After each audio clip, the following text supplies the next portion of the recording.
Merhabalar efendim. Uzun zamandır YouTube'a video atamamıştım. Koşturmam, yoğunum ve özellikle bir kamp hazırlığım vardı. Şu anda kamptan size sesleniyorum. Ne kampı bu? Uluslararası Gönüllü Çalışma Kampı. Bu kavramı, bu tanımı ilk kez duyanlar için ilerleyen videolarda, belki bir sonraki videoda daha kapsamlı kamp nedir, nasıl katılınır, kimler katılabilir hepsini anlatabilirim. Ama özellikle 15 yaşın üzerindeyseniz, yaş sınırı olmaksızın daha sonrası için, yani 15 yaş üzeri iseniz hepiniz bu kamplara katılabilirsiniz ve dünyanın her ülkesine neredeyse gidip 2 hafta 3 hafta gönüllü olarak bir devlet kurumunun, bir kamu yararına birinin yenilenme çalışmalarına katılabilirsiniz. Tıpkı şu anda bizim Trabzon Çaykara'da Taşkıran İmam Hatip Ortaokulu, Taşkıran Mustafa Özer Ortaokulu, Taşkıran Hüseyin Vehbi Fettahoğlu İlkokulu'nda yaptığımız gibi. Şimdi size kamp ortamını vesaire anlatmaya çalışacağım. Kampımızın 4. günündeyiz. Onun için biraz ilerleme kat ettik. Ben bugün video yapmak istedim.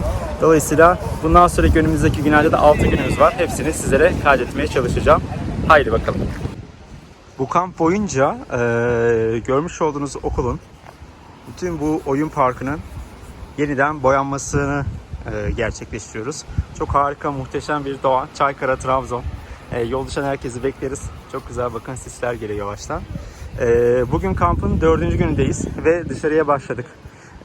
Gördüğünüz gibi buradaki bazı arkadaşlar yere bantlama yapıp üzerinden boyama gerçekleştirecekler.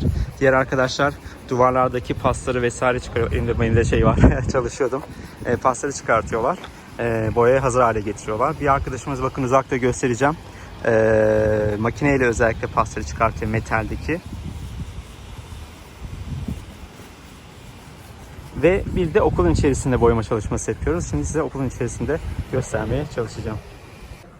Ama öncesinde, daha öncesinde çekmiş olduğum görüntüleri sizlerle paylaşacağım. Burada işte gördüğünüz üzere ilk tanışma etkinliğimiz. Kampın ilk günü daha çok ekibin birbiriyle kaynaşması için yapılan aktivitelerden oluşuyor. Görmüş olduğunuz bir takım oyunlar, aktiviteler, geniş zamanlar, kamp kuralları, işte genel olarak programın, tüm 10 günlük programın kampçılara aktarılması vesaire.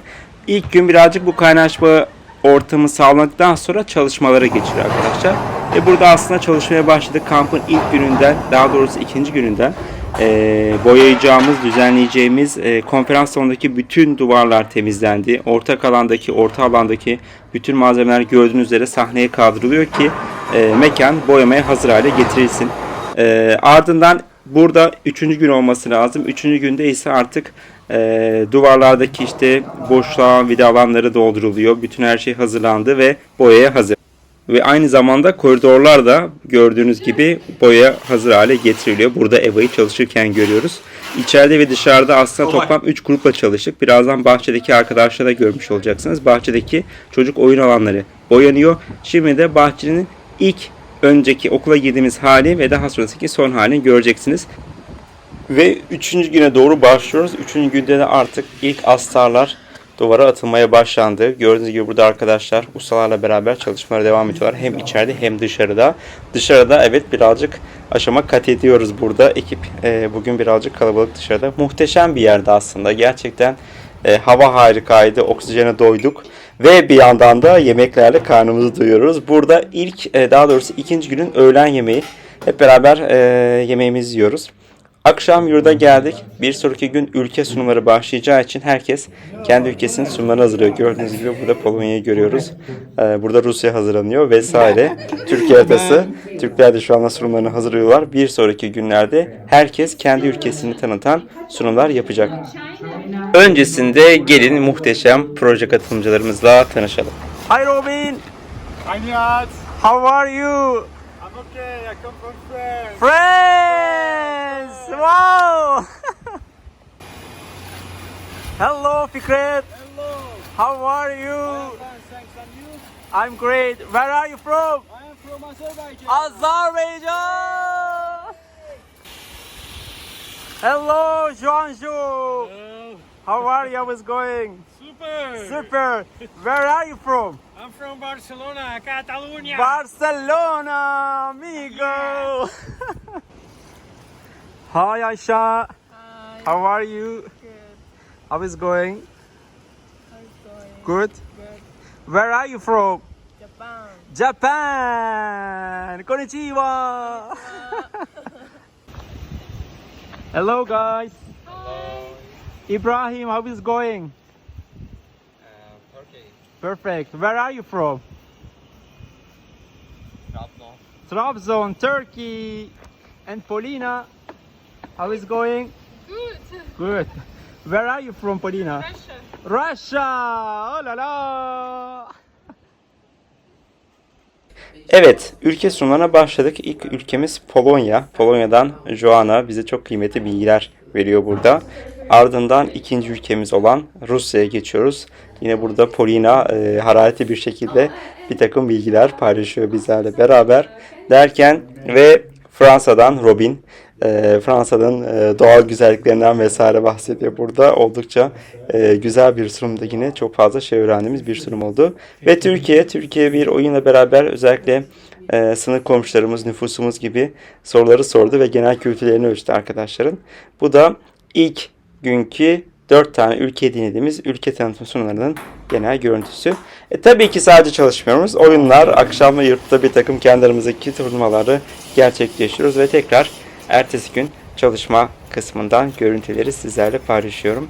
Evet, muhteşem tanışmayı yaptık. Baştaki arkadaşlarla tanıştık, nereden geldiklerini gördük. 9 ülkeden 11 kişiyiz. Kamplarda genelde hani aynı ülkeden işte 2 İspanyol, 3 Fransız vesaire olur.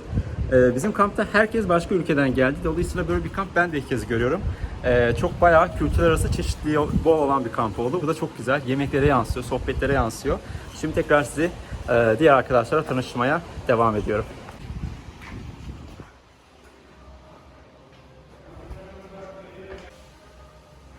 Önceki 2 günde yaptığımız çalışmalar bütün okulun koridorundaki panoların sökülmesi, duvarların hazırlanması. Bakın bir sınıfa girdim şu anda. İngilizce dersi işlenmiş. Bakın buradaki tüm panoların, okul o kadar güzel bir okul ki duvarda neredeyse boşluk hiç yoktu. Yani her yerde çocuklarla ilgili bir aktivite, etkinlik. Bakın şurada yine Patapix kalıntıları var, görüyorsunuz. Panolar, kıyafet asma yerleri, dolaplar, sıralar, şunlar, her şey yani gerçekten vida deliklerinin çıkarılması, vidaların çıkarılması, vida deliklerinin kapatılması vesaire. Bu işlerle 2 günümüzü ayırdık. Evet, burada size aslında az önce neden bahsettiğimi göstereceğim. Çünkü bu videoyu çekmeden önce almış olduğum kısa kısa sınıfa girdiğimizdeki ilk hali gösteriyorum. Bu sınıflardan bir tanesi oldukça az eşya olan bir sınıf. Gördüğünüz üzere bütün arkadaşlar tek tek panoları indirdik. Ortaya bütün eşyaları toparladık ve boyaya hazır hale getirdik. Bu da herhangi bir sınıfın görüntüsü arkadaşlar. Ki burada henüz tam olarak duvarlar tamamen temizlenmiş değil. Bu sınıfta şu an çalışma var. Hello! Ramazan Usta is our painter. How is going? Turkish and Kurdish. And Uras, hi, how is going? Good. Good. Yeah. Where are you from? Turkey. Turkey. Oh la la. Thank you. Hi, Massimiliano. How are you? It's okay. Where are you from? I'm from Italy. Italy. Perfect. Evet. Asıl ana işe geldik. Burası konferans salonu. Konferans salonunun yine aynı şekilde çok büyük bir sergi vardı. Yani okul zaten öğrenci sayısı az ama yaptıkları işler çok büyük. Öğretmenlerin hepsi hem profesyonel hem gönüllü olarak çalışıyorlar. Yani dersin dışında da öğrencilere bir şeyler katmak için ellerinden geleni yapıyorlar. Geceleri gündüzlerine katıyorlar. Mesai kavramı olmadan çalışıyorlar. Dolayısıyla böyle bir okula bu şekilde katkı sunduğumuz için de çok çok mutluyuz. Şimdi konferans salonu göstereceğim. Burada büyük bir sergi vardı, resim sergisi. Bütün resimleri indirdik. Heykel sergisi vardı. Küçük killerden çalışmalar yapmışlardı. Onları indirdik. Ve hazır hale getirdik. Arkaya gördüğünüz gibi sahneye dizdik bütün her şeyi. Şimdi birazcık da burayı göstereceğim. Burası okulun konferans salonu. Rengini değiştireceğiz. Küçük bir ne derler? Selim Bey oyunu yapacağız.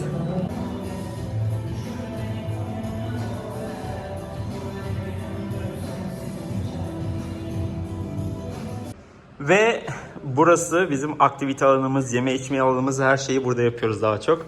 Burada şöyle bir programımız var. Şu an dediğim gibi 4. gündeyiz. Onun için de önceki günleri çıkartıyoruz bittikçe. Ama kabaca göstermek gerekirse işte pazartesi başladık. Çarşamba günü bitecek. 4-14 Ağustos arasında. Bakın işte sabahları çalışma var. Ondan sonra öğlen yemeği, öğle yemeğinden sonra tekrar çalışma. Ondan sonrasında farklı etkinlikler yapıyoruz.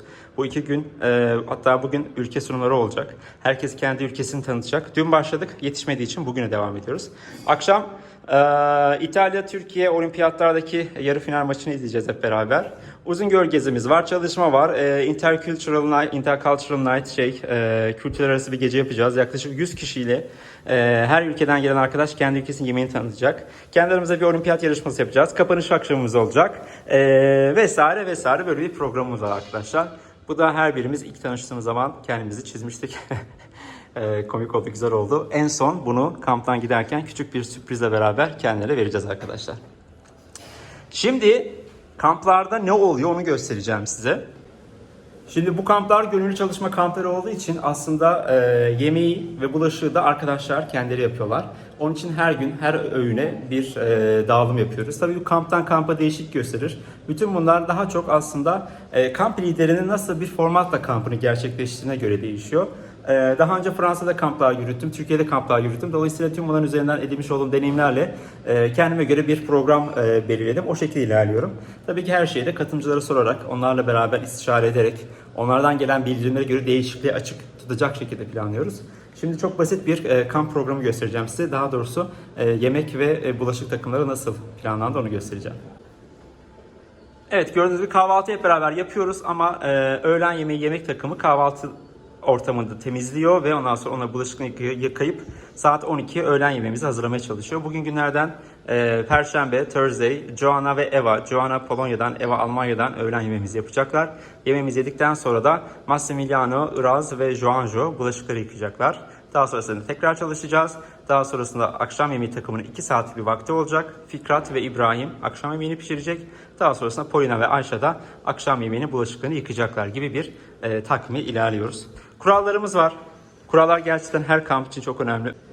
Özellikle yerel bölgelerde, daha kırsal alanlarda çalıştığımız için gittiğimiz yerdeki topluluğun, oradaki yerel insanların hayata bakışları, yaşantıları, kendi kuralları, her yerde yaptığınız hareketi orada da yapamayabiliyorsunuz vesaire. Onlar çok önemli. Dolayısıyla kamptan önce zaten biz buradaki kişilerin ihtiyaçları nedir, bizden beklentileri nedir, koymak istedikleri kural var mıdır?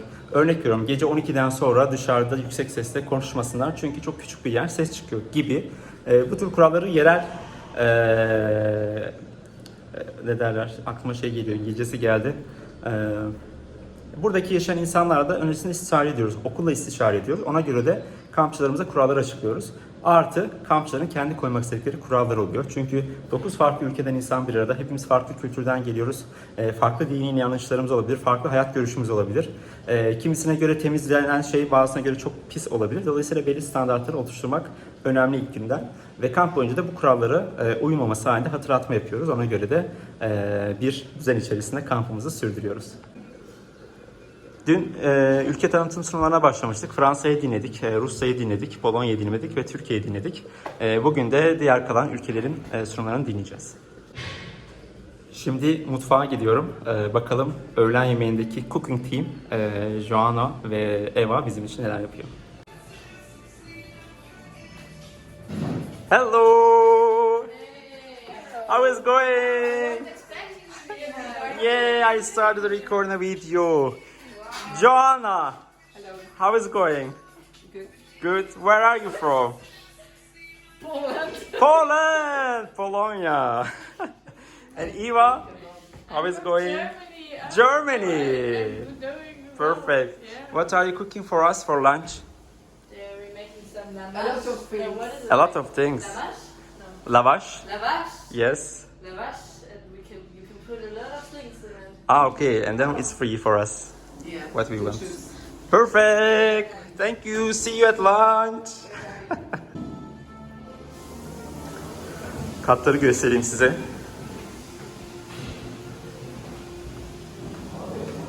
Burada kaldık şu an.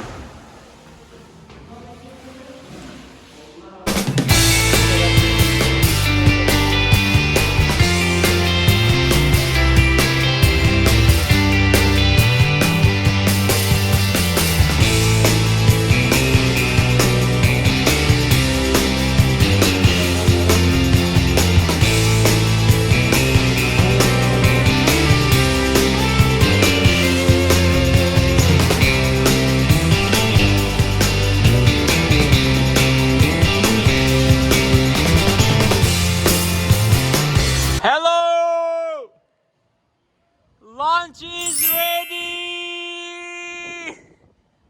You can come for lunch. Evet, herkes yemeğe çağırdık, yorulduk. 3 saate çalışıyoruz ama çok güzel iş yaptık. Bakalım Cooking Team bizler için neler hazırlamış. Humus. Güzel de süslemişler. Lavaşımız var. Bir önceki günden kalan yemekler vardı. Onları çok güzel değerlendirmişler. Herkes lavaşını alsın.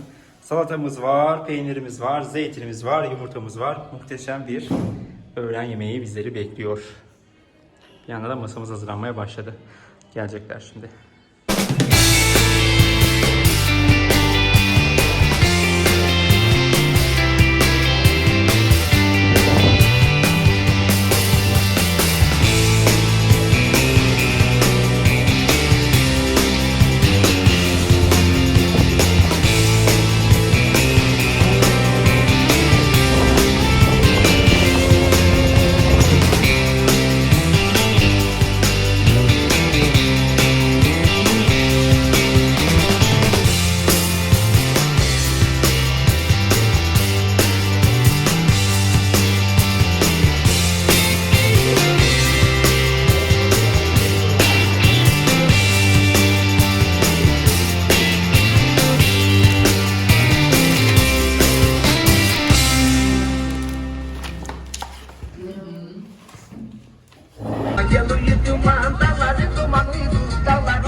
Sarılar aquilo e acaba que no marido,